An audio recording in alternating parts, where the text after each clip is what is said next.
Գյուրջան Կասկադ 60 ամիս փուլային վճարում բազմաթիվ առավելություններ։ Սիրելի հայրենակիցներ, երեք հայ ժողովրդին ազդարարեցին։ Իրականում բոլոր ճանապարհները Հայաստանի պետք է բացվի եւ 30 տարի Հայաստանը բոլոր ժամանակները պայքարել է ապաշրջափակման համար։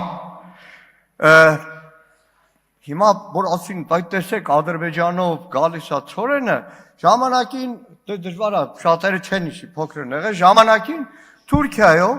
սիրիական ցորենը եկել է Հայաստան։ Բայց դա չի խանգարել, որ 93 թվականին Քարվաճարից հետո Թուրքիան փակի սահմանը, օդային սահմանը եւ այլն եւ այլն։ Հիմա որ ասում են,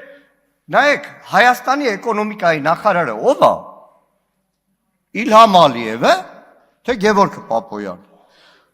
Իլհամ Ալիևը Ղազախստանում Տոկաևի հետ հանդիպումից հետո ղազախների իսիրույն ասում է, գիտեք, ղազախական ցորենը Ադրբեջանի վրայով առաջին անգամ գալու է Հայաստան, որից հետո Պապոյան Գևորգը կրկնում է Իլհամ Ալիևին։ Լավ, ինչի պետք է Հայաստանից չիմանային, որ ցորենը Ադրբեջանի տարածքով, բայց այդտեղ մի կարևոր բան կա։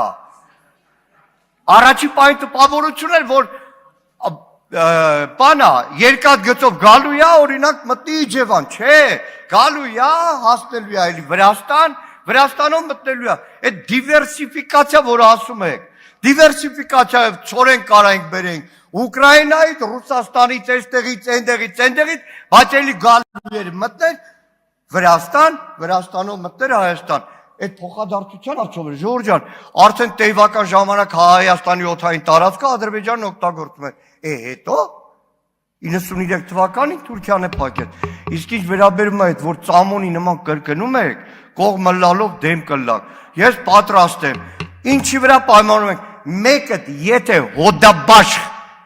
ոչ թե SMS-ով ստացած այդ նախադասություն, ինձ բացատրի այդ ձևակերպումը երբ ա եղել, ոնց ա եղել, ում կողմից ա եղել, ես պատրաստ եմ ցանկացած դեր պահանջ կատարել։ Ոչ մեկը էլ չգիտեք, սենց կլիշե լսել եք ու լսել եք։ Պարոն Մանուկյան, ավարտեք էլի։